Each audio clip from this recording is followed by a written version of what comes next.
Hello students, नमस्कार। कक्षा 12 के समस्त छात्र छात्राओं का स्वागत करता हूं। प्रिय विद्यार्थियों, हमारा जो चैप्टर चल रहा था एकांकी तौलिए, उपेंद्र नाथ अश्क के द्वारा लिखी गई एकांकी, इसमें हमने जहां समाप्त किया था, हमने पढ़ा था कि किस प्रकार से वो जो पति पत्नी है मधुर बसंत, बाह्य आडंबर और दिखावे को लेकर के, दिखावे की जिंदगी को लेकर के आपस में कैसी तकरार उनके बीच में चल रही है। मधु स्वच्छता के साथ साथ हर तरह से मानती है कि वो सफाई पसंद है, स्वच्छता का परिपालन करती है, लेकिन स्वच्छता को एक सनक तक वो ले जाती है तो वहां आकर के दोनों पति पत्नी में तकरार होती है। ये बात बसंत मानता है कि स्वच्छता रखना अच्छी बात है, लेकिन उसको सनक की हद तक ले जाना ये बहुत गलत बात है। तो वो अपनी पत्नी को समझाने का प्रयास करता है कि तुम्हारी स्वच्छता से मुझे कोई आपत्ति नहीं है, लेकिन तुम स्वच्छता को एक हद तक लेके जाती हो, एक सीमा तक लेके जाती हो, वो गलत है। गंदगी मुझे भी पसंद नहीं है और सही बात भी है, गंदगी रखना अच्छी बात नहीं, लेकिन गंदगी से नफरत करना गलत है। क्योंकि यदि हम गंदगी से नफरत करने लग गए तो फिर गंदगी को दूर कैसे करेंगे। हमारे घर में कूड़ा होता है, कचरा होता है, हम उसको बाहर निकालते हैं। यदि हमें उससे गंदगी से नफरत है, और वैसा देखा जाए तो हमारा शरीर पूरा ही गंदा है, यदि हमने इसकी स्वच्छता का ध्यान रखना छोड़ दिया तो फिर हम गंदगी में रहेंगे। तो इस बात को बसंत स्वीकार करता है, लेकिन वो अपनी पत्नी को भी समझाना चाहता है कि तुम बहुत अच्छे विलासी परिवार से रही हो, अच्छे परिवार से रही हो, और तुम्हारे घर में बहुत ही ज्यादा अच्छे संपन्नता वाला परिवार था, लेकिन मैं ये नहीं कहता कि स्वच्छता मत रखो, लेकिन स्वच्छता को सनक की हद तक ले जाना उसे वो ठीक नहीं मानता। तो उसी क्रम में क्या कहता है, अब हम आगे पढ़ना शुरू करेंगे।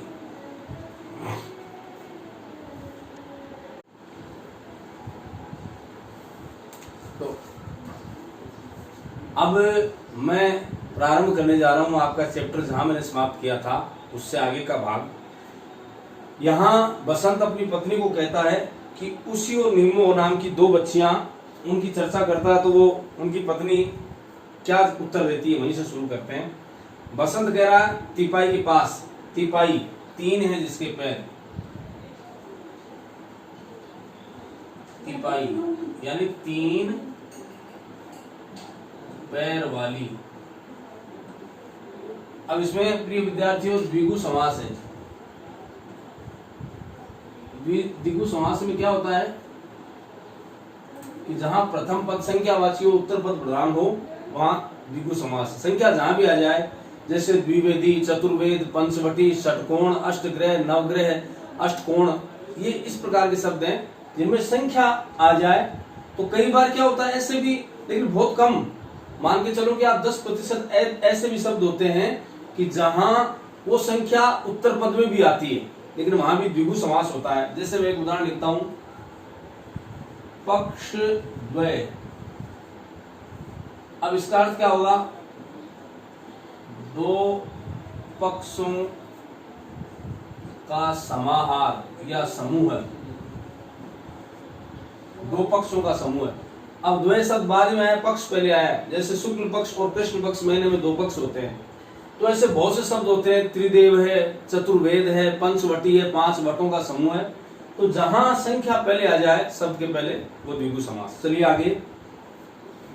अब चर्चा होती है, बच्चियां मधु व्यंग्य से करती है बसंत, उनके व्यंग्य को सुना अनसुना करके तिपाई में बैठते हुए। हंसना उनका स्वभाव है। तुम नीमो और उसी की बात कर रहे हो, बच्चियां हैं, हंसना तो उनका स्वभाव है। वे हंसेंगी तो बेबात पर ही हंसेंगी, बेबात बिना मतलब की बात। बच्चे हैं वो तो कुछ समझते नहीं किस बात में हंसना चाहिए। तुम्हारा एटिकेट सब दबे घुटे घुटे फिरो। अब तुम्हारा स्वाभिमान जो दिखाई देता है वो घुटे घुटे फिरना, अंदर ही अंदर तुम दुखी होती हो। बेजारी से सिर हिलाकर उठता है। जो आदमी जी भर खा पी नहीं सकता, हंसा नहीं सकता, वह जीवन में कर ही क्या सकता है। एक तरह से व्यंग्य भी किया अपनी पत्नी पर। और तुम केवल इस स्वच्छता के सनक को लेकर के अपने आप में दुखी हो। तुम ना ढंग से हंस सकती हो, ना ढंग से बोल सकती हो, क्योंकि तुम्हारे मन में सदैव दूसरों के प्रति यही भाव चलते रहते हैं। ये निकाल दो अपने मन से अगर सुखी जीवन जीना है। चिंताओं और आपत्तियों से के बंधन नहीं क्या कम है जो जीवन को शिष्टाचार की बेड़ियों में जकड़ लिया जाए। शिष्टाचार होना चाहिए, लेकिन उसमें जकड़े जाना, शिष्टाचार को प्रत्येक कदम के साथ स्वीकार करना, हर क्षण उसको साथ जीना, ये कितना आप जो वास्तव में अपना वास्तविक जीवन उसको जिए। आप मत हर बार दिखावे का जीवन जीने का प्रयास करें, उसमें आनंद नहीं आएगा। शिष्टाचार की भी एक सीमा होती है, यह ना करो, वह ना करो, ऐसे ना बोलो, वैसे ना बोलो, इन आदेशों का कहीं अंत है। वो अपनी पत्नी को समझाना चाहते हैं, मधु चुप रहती है, बसंत। और फिर तुम्हारे इस शिष्टाचार में वह स्निग्धता कहाँ है, कोमलता कहाँ है, वास्तविकता कहाँ है?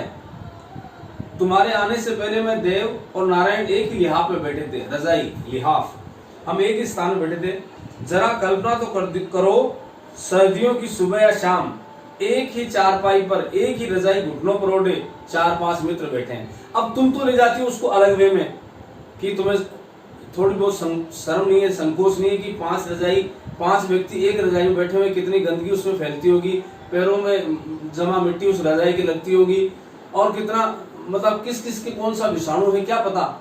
लेकिन तुम्हें क्या पता कि उसमें आनंद कितना है। 5 मित्र एक स्थान में बैठ करके उस ठंडे मौसम में चाय का लुत्फ लें, उस रजाई उस लिहाफ को ओढ़ करके, तो उसके आनंद की क्या सीमा है, तुम उसको क्या समझो। 4-5 मित्र बैठे हैं, गप्पे चल रही है, सुख दुख की बातें हो रही है, वहीं चाय आ जाती है, साथ साथ बातें होती रहती है, साथ साथ चुस्कियां लगती है, चाय की चुस्कियां साथ चल रही है। इस कल्पना में कितना आनंद है, कितनी स्निग्धता है, कितना मजा है, कितनी कोमलता है। आप सोचो इस बात को। अब मित्र आते हैं, अलग अलग कुर्सी और बैठ जाते हैं। अब तुम्हारे शिष्टाचार ने सबको पाबंद कर दिया, सबको सीमाओं और दायरों में बांध दिया। मित्र आते हैं, अब अपना चाय पानी पीने के लिए अलग अलग कुर्सियां ले लेते हैं, वहीं बैठ जाते हैं। एक दूसरे पर बोझ मालूम होता है। अब तो ये तुम्हारे जैसा व्यवहार हो तो एक दूसरे पर बोझ की तरह वो लगने लग जाते हैं जोश से। चिड़िया तक तो फटकने नहीं देती तुम बिस्तर के पास, चिड़िया ने फटकना देना मुहावरा। चिड़िया तक न फटकना, किसी को न आने देना, किसी को भी न आने देना, ये मुहावरा है। अब तुम्हारी स्थिति है कि चिड़िया तक फटक नहीं सकती, कोई आ नहीं सकता घर पे, तो बिस्तर के पास मतलब कोई व्यक्ति तुम्हारे पास आने का प्रयास या इस घर में आने का प्रयास करे, तो तुम्हारा जो व्यवहार है वो व्यवहार वास्तव में अशोभनीय है। यद्यपि तुम स्वच्छता की बात कह करके और अपनी बात को बहुत अच्छे ढंग से रखना चाहती हो, लेकिन उसका कोई औचित्य नहीं है, उसका कोई मतलब नहीं है। तो वो समझाने का प्रयास कर रहा है कि ये सारा जो मैं तो इस तकल्लुफ में घुटा जाता हूं, कोरा दिखावा, ये दिखावा है, केवल तकल्लुफ है, मैं इसको पसंद नहीं करता। जाकर कुर्सी पर बैठ जाता और हजामत का सामान ठीक करने लगता है। तो वो कहता है कि तुम्हारा ये दिखावा और ये कोरा दिखावा, बाहरी दिखावा, तकल्लुफ शब्द है, तो इनको आप ध्यान रखें शब्दों को। तकल्लुफ, बाहरी दिखावा, मैं तो इन चीजों को पसंद नहीं करता कतई, ये बाहरी दिखावा मुझे पसंद नहीं है। अब वो कहता है मैं तो घुटा जाता हूँ, घुटता हूं मैं अंदर ही अंदर। अब जाकर के कुर्सी पर बैठ जाता और हजामत का सामान ठीक से रखने लगता है। मधु, मैं तकल्लुफ स्वयं पसंद नहीं करती है, बाहरी दिखावा मुझे भी पसंद नहीं है, पर जब दूसरों को सफाई का कुछ भी ख्याल नहीं हो तो विवश होकर ऐसा इससे काम लेना पड़ता है। फिर लोगों को भी सोचना चाहिए, मधु समझाती है अपने पति को कि देखो लोग जब सफाई के प्रति जागरूक ही नहीं है तो फिर उनको समझाने के लिए कोई तरीका तो होना चाहिए। आप ही बताइए कितने लोग हैं जिन्हें सफाई की आदत है, कितने हैं जो हमारी तरह पांव धोकर रजाई में बैठते हैं। नियम तो ये होना चाहिए कि आप रजाई में बैठते हो अच्छी तरह पांव हाथ मुंह धोकर के आप बिस्तर में बैठो। कितने लोग ऐसा करते हैं। बसंत वहीं से पांव धोने की मुसीबत रजाई में बैठने का लुत्फ ही किरकिरा कर देती है। लुत्फ, मजा या आनंद। अब देखो तुम ये पांव धोने की ये जो स्थितियां बताती हो, इससे तो जो लुत्फ है, एक मित्र बाहर से आए, आते ही रजाई में बैठ गए, सब आपस में बातचीत करने लगे, चाय की चुस्कियां चल रही, उसका अपना आनंद है। अब ये औपचारिकताएं करने में लगे कि हाथ धोएंगे पांव धोएंगे, तो ये सब दिखावा है। तो क्या कहते हैं, तो लुत्फ गिरकिरा कर देती है मधु। तो मधु कुछ आगे बात कहती है, कुत्ता भी बैठता है तो दुम हिलाकर बैठता है, मनुष्य स्वभाव ही स्वच्छता का प्रेमी है, मैं गंदे लोगों से घृणा करती हूँ। अरे कैसी बात करते हो, कुत्ता भी अपनी दुम पे कहीं मिट्टी लगी तो उसको हिला करके फिर बैठेगा, और तुम मनुष्य की बात कर रहे हो। मैं तो स्वच्छता प्रेमी हूं, मुझे गंदगी से घृणा है। फिर स्वेटर बुनने लग जाती है बसंत मुड़कर, घृणा, यही तो मैं कहता हूं, तुम्हें मुझसे घृणा है, मेरे स्वभाव से घृणा है, तुम्हारा वातावरण मेरे वातावरण से घृणा करता है। अब वो आवेश में आ जाता है, अच्छा मैं मान गया इस बात को, तुम्हें मुझसे भी घृणा है, तुम्हें मेरे स्वभाव से घृणा है, तुम्हें मेरे रहने के सलीके से, चाल चलन से घृणा है। मधु उसी विषैली हंसी के साथ कहती है, ये तो आप कह सकते हैं, मैंने तो ऐसा कहा नहीं। बसंत, तुम्हें मेरी हर एक बात से घृणा है, मेरे खाने पीने से, उठने बैठने से, हंसने बोलने से। मैं जब हंसता हूँ सीना फुलाकर हंसता हूँ, इसीलिए उसी और नींबू, फिर उसी और नींबू की चर्चा करता है। मैं हंसता हूँ तो मस्ती के साथ हंसता हूँ। उसी और नींबू की चर्चा आते ही देखो क्या कहती है मधु, स्वेटर को फेंक करके गुस्से में, आपने फिर उसी और नींबू की कथा छेड़ दी ना। मुझे हंसना बुरा नहीं लगता, हंसना अच्छी बात है, पर समय कुसमय का तो ध्यान होना चाहिए, किस समय कौन सा व्यवहार किया जाए, कहाँ हंसना चाहिए कहाँ नहीं हंसना चाहिए। उस दिन पार्टी में आते ही उसी ने मेरे कान पर चुटकी ली, चुटकी काटना, धीरे से दबाना, और नींबू मेरी आंखें बंद कर ली। कोई समय था उस तरह हंसी मजाक का, उन लड़कियों को बिल्कुल तजुर्बा या नॉलेज नहीं है किस समय कौन सी हंसी मजाक। पार्टी में हम थे, एक ने आंखें बंद कर ली, एक ने चुटकी काट ली। मुझे हंसी मजाक से घृणा नहीं है, अशिष्टता से घृणा है। शिष्टाचार होना चाहिए, अशिष्ट आदमी असभ्य, शिष्टता नहीं हो जिसमें अशिष्ट, ऐसी अशिष्टता से, भद्देपन से, असभ्यता भी कह सकते हो उसको, उससे मुझे घृणा है। शिष्टता होना चाहिए, अशिष्ट नहीं होना चाहिए, तो अशिष्टता से मुझे घृणा है। अब कहती है बसंत, उसी मधु, परले सिरे की अशिष्ट और असभ्य लड़की है। उसी तो एक नंबर की असभ्य और अशिष्ट है। मदन की वर्षगांठ के दिन सब आए थे, मुझे याद है मदन की वर्षगांठ थी, उस दिन सब लोग आए थे। निम्मो इतनी चंचल लड़की है, पर वह तो बैठ गई एक और, यह नवाबजादी सैंडल समेत आ बैठी मेरे सामने टांग पसारे, और उसके गंदे सैंडल मेरी साड़ी के बिल्कुल समीप थे। ये जब उससे आई मेरी साड़ी के बिल्कुल पास में गंदे सैंडल उसने पहन रखे। आप इस अशिष्टता को शौक से पसंद करें, मैं तो इसे कदापि कदापि कदापि कभी भी,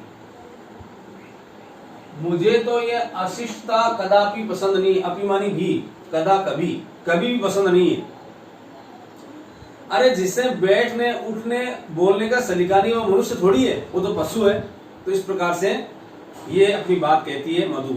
अब बसंत गरज कर, पशु तो तुम मुझे पशु समझती हो, तुम मनुष्य की प्राकृतिक भावनाओं को बांध कर रखना चाहती हो। आदमी स्वतंत्रता से जिए, चाहे जैसे बैठे चाहे जैसे उठे, उससे तुम बांध कर रखना चाहती हो क्या सिद्धांत की बेड़ियों में, ताकि उसकी रूह मर जाए। रूह कहते हैं आत्मा को। अच्छा तुम उनको बांध के रखना चाहती हो ताकि उसकी मूल आत्मा ही समाप्त हो जाए, आत्मा ही मर जाए, रूह मर जाए। मुझे ऐसा पसंद नहीं और इसलिए तुम मुझसे घृणा करती हो। तुम्हारी इस विषाक्त हंसी को मैं जानता हूं, तुम ये विषैली हंसियां स्त्रियों में अच्छी तरह जानता हूं, कितनी घृणा छिपी, और मुझे डर है कि किसी दिन मैं सचमुच पशु न बन जाऊं। यदि तुम बार बार में ये रोका टोकी करती रही, इस प्रकार के ताने मारती रही, तो सचमुच मैं कभी पशु बन जाऊंगा। अभी मेरा जी चाहता कि जमीन से तौलियों को उठाकर बाहर फेंक दूं, निकृष्ट नीच तौलिया, खराब तौलिया, और मेरा जी चाह करता कि मैं तुम्हारी इस हंसी का गला घोट दूं।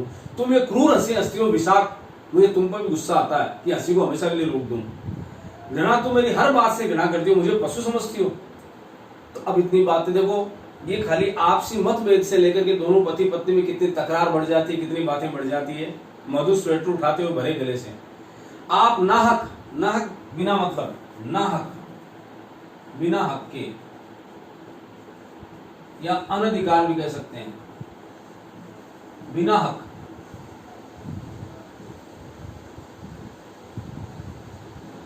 ना हक। आप, अब वो क्या कहती है कि आप ना हक हर बात को अपनी ओर ले जाते हैं। अपनी कल्पना से मेरे दिल में वे बातें देखते हैं जो सपने में भी नहीं सोचती। मुझे आपसे घृणा है या नहीं इससे मैं नहीं जानती हूं, पर आपको मुझसे जरूर घृणा है। आपने मुझसे शादी कर ली मैं जानती हूं, क्यों कर ली ये भी जानती हूं, लेकिन विवाह के लिए आपको तैयार हो जाना यह नहीं बताता कि आपको मुझसे नफरत नहीं। आपने मुझसे विवाह किया, लेकिन ये जाहिर नहीं होता, ये प्रकट नहीं होता कि विवाह के लिए तैयार हो जाना इसका मतलब आप मुझसे नफरत नहीं करते। इसका क्रोध चाहे अब आप मेरी सफाई पर निकालें, चाहे मेरी पोशाक या मेरे स्वभाव पर, शायद आपको मेरे से आपको शुरू से नफरत रही है। अब आप इसका बहाना कुछ भी ढूंढ सकते हैं, कभी मेरी बातों को लेकर के, कभी मेरी स्वच्छता की बात को लेकर के, कभी मेरी पोशाक को लेकर के, आप कोई भी बहाना ढूंढिए, लेकिन आप ये अंततोगत्वा मुझसे नफरत करते हैं। बातें बढ़ गई दोनों में। बसंत तुम मधु, मेरा ख्याल था मैं आपको सुख पहुंचा सकूंगी, आपके अव्यवस्थित जीवन को व्यवस्था सिखा सकूंगी, व्यवस्थित कर सकूंगी, किंतु मैं देखती हूँ कि मेरे समस्त प्रयास विफल है। आपको समझाना बिल्कुल संभव नहीं है, मैं आपको किसी प्रयास से अपने डरे पर नहीं ला सकती। आपको इस गंदगी, इस अव्यवस्था में सुख मिलता है, आपको मेरी व्यवस्था, मेरी सफाई बुरी लगती है, मैं आपकी दुनिया में नहीं रहूंगी। देखो बात कितनी बढ़ गई, छोटी सी बात का इश्यू कैसे बन गया कि मैं चली जाती हूँ, मैं आज ही चली जाऊंगी। उठकर खड़ी होती है, टेलीफोन की घंटी बजती है, बसंत जल्दी से चोंगा उठाता है, उस मोबाइल को, फोन को उठाता है। तो बसंत, हेलो, हाँ जी। मधु नौकरानी को आवाज देते हुए, मंगला। मंगला स्नान गृह की ओर से दरवाजे से आती है, हाँ जी बीबी जी। मधु कह रही है, मेरा बिस्तर कर दो तैयार, उस ट्रंक इस कमरे में ले आओ, सूटकेस, उसकी जो पेटी है उसको उसमें ले आओ। बीबी जी आप? मधु कहती है कि मैं जो कहती हूँ उठा ला, यानी मैं मुझे जाना है, अब तुम इस बात में प्रश्न मत करना, मैंने कहा कि वो ट्रंक उठा के लाओ। मंगला चली जाती है। बसंत, जी बहुत अच्छा, अभी फोन पे बात कर रहा है, कहते हुए चोंगा रख देता और हंसता हुआ आता है।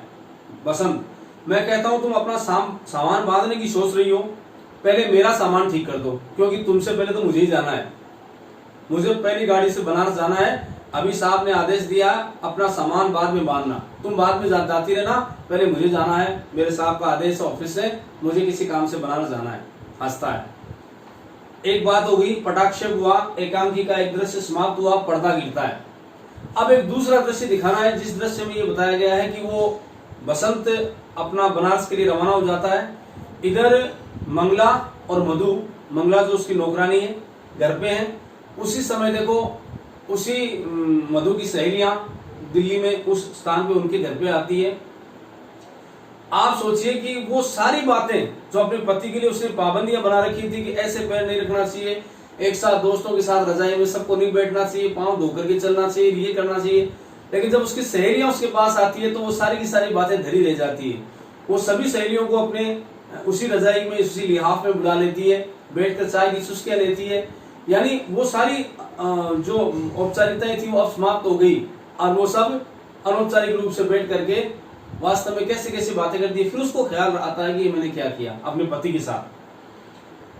कुछ क्षण बाद पर्दा उठता है, कमरा वही है, सामान भी वही है, सिर्फ अंतर इतना है कि जहां मेज थी वहां एक पलंग बिछा दिया और टेलीफोन उसके सिराने एक टीपाई पर रखा है। मेज ड्रेसिंग टेबल इस जगह चला गया है और श्रृंगार की मेज अपनी कुर्सी के साथ दाएं कोने में चिपक गई, यानी थोड़ा सा उस कमरे में परिवर्तन हुआ है। अब देखिए आगे के दृश्य में क्या बताते हैं। पलंग पर मधु लिहाफ घुटनों पर लिए दीवार के सहारे अन्य मनस्क अनमना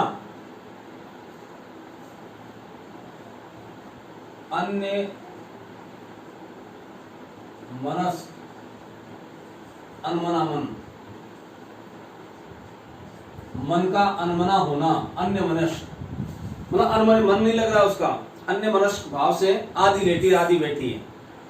कुछ क्षण बाद वह कैलेंडर की ओर देखती है, उसकी दृष्टि का अनुसरण करते ही मालूम होता है कि जनवरी का महीना चलता है, कैलेंडर से ऐसा पता चलता है और नया साल चढ़ गया है, जिसका मतलब यह है कि मधु को हम 2 महीने बाद देख रहे हैं, यानी ये पहले अक्टूबर की बात थी या नवंबर की बात थी, अब जनवरी का महीना चल रहा है।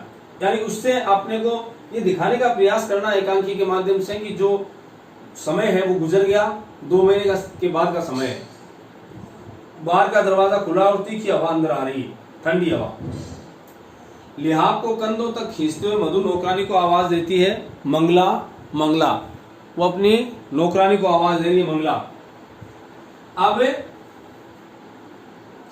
बाहर का आवाज देती, लेकिन आवाज इतनी हल्की है कि शायद मंगला तक नहीं जाती। लिहाफ को कंधों तक खींचते हुए मधु नौकरानी को आवाज दी, लेकिन वो आवाज उस तक नहीं पहुंची। मधु रजाई लेकर लेट से जाती है। कुछ क्षण बाद मंगला स्वयं आ जाती है, वो नौकरानी वहां आती है। मंगला, बीबी जी यह आप उदास क्यों हैं? आज आप उदास दिखाई दे रही हैं। मधु लेटे लेटे जरा सिर उठाकर, मंगला ये किवाड़ बंद कर दो, बर्फ की सी हवा ठंडी आ रही है, बाहर से ठंडी हवा आ रही है, क्योंकि आपको मैंने बताया 2 महीने के बाद का अवसर है। उसका पति बनारस जा चुका है, वो अपने कमरे में बैठी हुई है, वो दृश्य है। मंगला ठंडी हवाएं चल रही है, मंगला से वो कहती है मुझे थोड़ा किवाड़ बंद कर दो, ठंडी हवा आ रही है। मंगला किवाड़ बंद करते हुए, मेरी बात का उत्तर नहीं दिया आपने बीबी जी, आज आप उदास है, उसका उत्तर आपने दिया नहीं। यूं ही बस कुछ तबीयत खराब है, मधु ने कहा। मंगला, कोई पत्र आया बाबूजी का? बाबूजी को गए 2 महीने हो गए, कोई पत्र आया? मधु कह रही आया था, शायद कल आ जाए।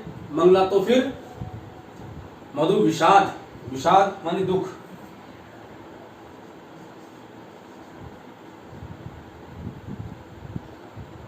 विषाद का अर्थ होता है दुख। दुख से सिर हिलाते हुए विषाद से कहती है कि वो पूछते कोई पत्र आया बाबूजी का? तो वो कहता, मधु कहती है आया था, शायद कल में आ जाए, आजकल में। तो फिर विषाद से हंसी हंसकर, तबियत कुछ भारी भारी से, शायद सर्दी के कारण। इतने में दरवाजे में दस्तक होती है और उसकी सहेलियों का वहां आगमन होता है। मधु कह रही कौन? जरा उठकर सुनो बाहर से, ये उसकी सहेलियां। दरवाजा तो खोलो। मधु बैठकर, मंगला जरा किवाड़ खोल देना, कौन है? मंगला दरवाजा खोलती है, सुरो और चिंती, ये दोनों सहेलियां उससे मिलने आई है। मधु रजाई परे करके, अरे सुरो चिंती तुम यहाँ कैसे? अरे तुम यहाँ आई? सुरो आज ही सवेरे यहाँ उतरी। सुरो कहती है कि हम आज ही उतरी। चिंती, माता जी प्रयाग जा रही थी, सरिता बहन का ख्याल था कि दिल्ली भी देखते चले। हमारी बहन सरिता साथ थी, उनका ख्याल था कि दिल्ली भी देखते चले। तो ठहरी कहाँ हो, अभी कहाँ रुकी हो? वो मधु पूछती है। चिंती कहती है कनॉट प्लेस के मलिक चाचा के यहाँ। देर से उनका अनुरोध था कि दिल्ली आए, तो मलिक चाचा ने हमसे कहा था कि जब भी दिल्ली आओ तो हमारे यहाँ रुकना। मधु, और मुझे पत्र तक नहीं लिखा, इतने दिनों से मैं कह रही थी कि दिल्ली आओ। तो सुरो कहती है सबसे पहले तुम्हें से मिलने आई। माता जी कहती थी कुतुब मीनार, हमने कुतुब मीनार देखने का सारा प्रोग्राम कैंसिल करके हम तेरे पास आई हैं। चिंती, मैंने कहा कुतुब मीनार एक तरफ और मधु बहन एक तरफ। तो चिंती कहती कि तो हमें तुमसे इतना स्नेह है, लगाव है कि कुतुब मीनार देखते रहेंगे, वो एक तरफ, पहले हमारी बहन मधु एक तरफ। मधु कह कहा लगाती, हंसती है, कह कहा लगाना हंसना। शुरू, और फिर 2 घंटे मारी मारी फिर रही तुम्हारी तलाश में। मधु, लेकिन पता तो मेरा। चिंती, शुरू बहन भूल गई, उन्होंने तांगे वाले को भैरव के मंदिर चलने को कह दिया। मधु, आश्चर्य से भैरव के मंदिर? हमारा उधर थोड़ी मकान ही है। चिंती, और तांगे वाला ले गया सब्जी मंडी, कहीं 30 हजारी गिरजे के पास, उधर ले गया हमें। 30, वो तो इलाका ही अलग है। गिरजे के पास? मधु जोर से कह का लगा के हंसती कि उधर क्यों गई थी? चिंती अपनी बात जारी रखते हुए, तब इन्हें ख्याल आया कि मंदिर तो हनुमान का है, फिर नई दिल्ली वापस आ गई। अरे हनुमान मंदिर के पास है तुम्हारा घर, फिर हम वापस नई दिल्ली है। मधु फिर जोर से हंसती है। सुनो, और तब पता चला कि हम लोग यूं ही परेशान होते रहे, घर तो तुम्हारा पास में था, हम तो घूमते रहे कहीं से कहीं के।